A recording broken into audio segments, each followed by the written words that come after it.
Olá a todos vocês, eu sou o professor Fábio Sabino, professor de hebraico, grego, hermenêutica, exegese, escritor e palestrante, professor universitário há mais de 15 anos. E vamos a mais uma aula, mas antes disso, está aqui uma das minhas obras, Manual de Exegese do Antigo Testamento, uma crítica em Ezequiel 28. Vamos a mais uma aula? Muito obrigado, até a próxima e tchau, tchau.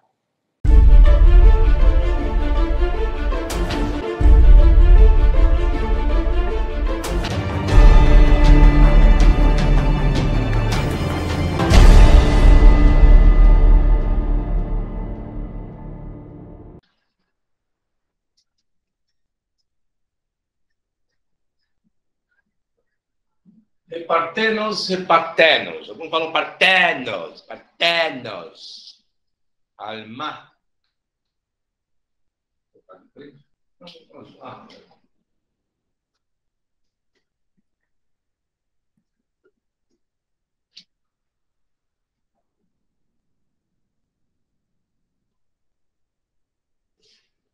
Pronto. Ok. Posso fazer uma pergunta, senhores? Existe alguma diferença entre eu falar virgem e falar a virgem? Tem diferença? Entre falar virgem e falar a virgem. Tem diferença ou não? Parece que não. Tem. Eu acho que tem, porque você falando a virgem, você está especificando. E se eu falar virgem? Pode ser qualquer coisa que não seja usado ou até masculino também. Virgem, justamente. Então, quando você não especifica, você não insere o artigo, você acaba generalizando a questão da virgindade. Quando você insere o artigo, você especifica o que está sendo tratado. Da virgindade do gênero feminino e, ao mesmo tempo, de alguém presente ali. Pois não, André Lima? André, seu microfone está fechado. O som. Ok. Eu estou com a tradução NVI. Ela diz a mesma coisa, só que em Mateus não diz o sinal, entendeu? Mas aqui na minha Bíblia não fala eis, não tem essa palavra eis. Eis que é a virgem. Tem que ter. Não, na NVI não tem. Então, a NVI então omitiu, porque está tanto na Septuaginta quanto no texto hebraico de Isaías 7,14, e também está, deixa eu ver aqui no texto grego, Mateus, também faz parte de Mateus 1,23. Ido, está lá. Ido repartenos, Mateus 1,23. Engastri exei kai texetai, rion, kai kelesusinto, honomautu, Emanuel, roestin, metermeneu menon, metremon roteos. Septuaginta, dia tudo doce Kyrios autus rimin semeido repartenos. Engastre exei kai texetai, rion kai calescento, ronoma auto Emanuel. Hebraico tenho, Isaías 7,14. E tem Adonai hu lachen ot rine halma, haram vaioledet ben vekarat shemo Emanuel. Ok, tem. A construção ainda veio, pecou aí, viu? Tem uma pecadinha. Tá? Mas quer continuar com algum mais assunto, André? Não? Então, não, professor. Ok. Ok. Armando Tavares? Pois não. Por exemplo, o professor está dizendo Ha'alma, mas Ha'alma não é virgem. Calma que eu chegarei lá. Chegarei lá. Eu só coloquei na lousa, mas eu vou explicar ainda. Tá? Ok. Beleza. Mais alguém? Não? Deixa eu dar continuidade. Vamos lá, gente. Vou ler aqui agora. A questão gramatical. O centro da tempestade do texto é, obviamente, a palavra halma. Que halma significa jovem, mulher. Qual é a tradução exata desta palavra importante e fundamental? Existe um elemento de ambiguidade nisso? Ou a imprecisão foi importada para a discussão pelos intérpretes? Em primeiro lugar, deve-se notar que o substantivo contém um artigo definido, aqui, o artigo Ra, nós temos o Re, o Ain, Lamed, o Men e o Re. Aqui tem um Eta, um Pi, um Alfa, um Ru, um Teta, um Eta, um Mi, um Ômega e um Sigma final. E tem gente que acha que o professor não conhece hebraico nem grego, né? A explicação mais natural é que uma mulher definida está em vista. Então, quando eu pego o artigo, eis que quando está fazendo uso aqui, vai se tratar virgem. Partenos aqui em Mateus é virgem. E aqui em grego, na Septuaginta também. Quem é que está trazendo virgem dentro do texto de Isaías? Não é o texto hebraico, é a Septuaginta. O texto hebraico traz Halma, e Halma não é virgem, é jovem, mulher. Então, quando o texto está trazendo, mesmo na Septuaginta, está caracterizando alguém daquele período ali. O hebraico está dizendo a mesma coisa. Logo, eu não posso pegar a profecia de Isaías e dizer que o profeta escreveu ali, mas o cumprimento é específico em Jesus. Não está errado, porque gramaticalmente está declarando que existe alguém ali. Só que esse alguém que existe ali não é uma virgem. Pode até ser, só que essa virgem agora ela está grávida. O problema é que querem conceber a virgindade pelo poder do Espírito Santo como um milagre. Mas lembra os senhores que a partícula ot e semeiam não permite isso. Não permite tratar de milagre. Opa, já está caindo por terra a tese de Mateus. Como cumprimento profético de Jesus, digo mais, ainda está caindo por terra a tal virgindade de Maria. Outro problema que está surgindo aí, hein? Preste bem atenção. Continua. E, além de tudo, o vocábulo é ainda mais forte quando em harmonia com Riné, com a interjeição, ou seja, o vocábulo Halma com Riné. Pois o artigo em Halma pode ser explicado a partir das circunstâncias de que a jovem está presente na percepção interior do profeta, equivalente a dizer, a jovem ali dará à luz um filho. Isso, quando eu pego a interjeição, junto com o vocábulo jovem em hebraico, eu posso parafrasear a expressão assim, ó, a jovem ali. Estão entendendo o raciocínio agora? Então, quando eu junto a interjeição junto com o substantivo aqui, junto com a palavra amar, a jovem aqui, eu posso aplicar dessa forma, a jovem ali. Tá? Bem diretamente do profeta. A melhor interpretação da passagem veria um significado no uso do artigo definido pelo profeta, apontando para uma pessoa específica. É o que o profeta tem em mente. Aí o que aconteceu? A patrística, para não ficar de fora, a patrística. Alguma pergunta, senhores? O Pai Inácio, gente, ele é dentro do primeiro século, tá? Inácio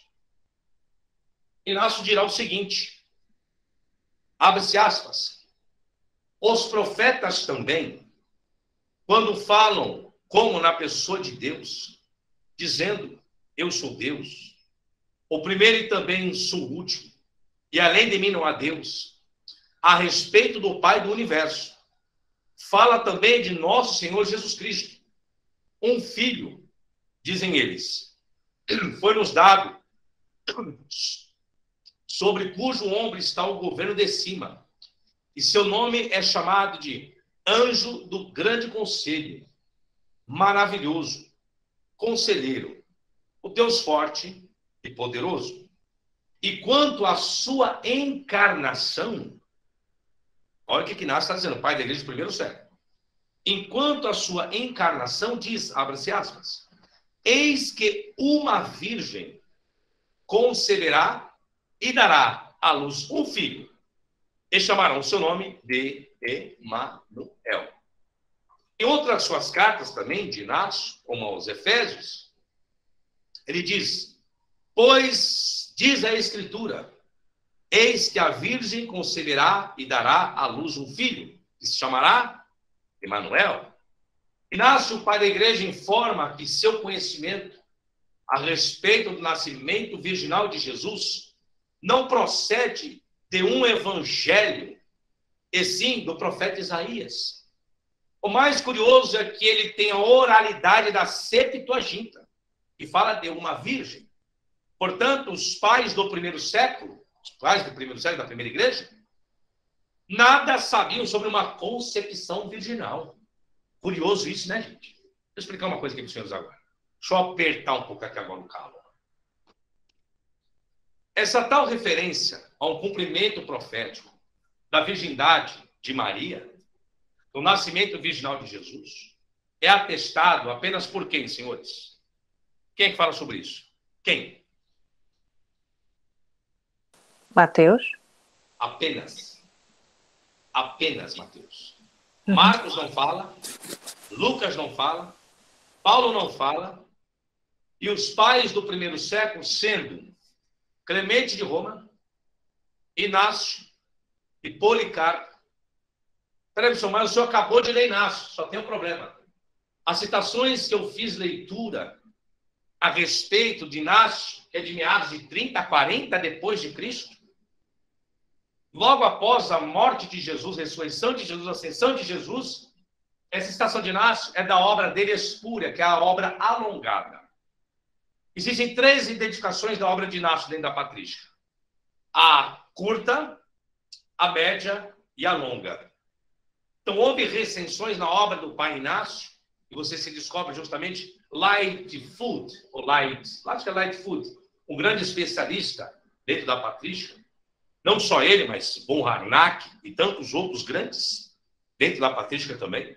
Verificaram vários manuscritos, justamente com outras datações, em outras traduções e formas alongadas com a forma curta. Então, essa citação que eu fiz, do nascimento virginal de Jesus, pelo pai Inácio, vem da forma alongada. Espúria. Sendo assim, vem a pergunta: qual a maior questão existente da história de Jesus? É justamente a concepção virginal. O que acontece? O que acontece? Temos essa concepção virginal em um texto isolado apenas de Mateus. Se houvesse uma grande preocupação, realidade e uma grande verdade acerca dessa concepção, logo encontraríamos essa referência não somente em Mateus, mas em Marcos, em Lucas, em João. Poderia João dizer que no princípio era o verbo estava com Deus, e o verbo era Deus, e o verbo se tornou carne dentro do ventre de Maria. Mas João exclui esse pensamento. João exclui uma concepção virginal. E os pais do primeiro século, que deveriam endossar o nascimento virginal do seu Salvador dentro do cristianismo, nenhum deles fazem menção. Nenhum deles. Lembrando que o Evangelho de Mateus não existe nenhuma comprovação científica clara, nem dentro da patrística e nem manuscritos, que foi escrito no primeiro século. Foi escrito no segundo. A oralidade existia no primeiro, mas colocar por escrito no segundo. Olha o que eu estou falando. A oralidade a respeito da história de Jesus existia dentro do primeiro século. Porém, um registro escrito, né, só no segundo, do que se tem canonizado hoje. Mas por que essa oralidade dentro do primeiro século não foi comum para os pais do primeiro século, gente? O que nós temos aí? Que a partir do segundo século se tem o quê? Uma invenção da concepção virginal da história de Jesus, senhores. Ninguém da patrística atesta nascimento virginal coisíssima nenhuma. Ninguém fala que se trata de cumprimento profético coisíssima nenhuma.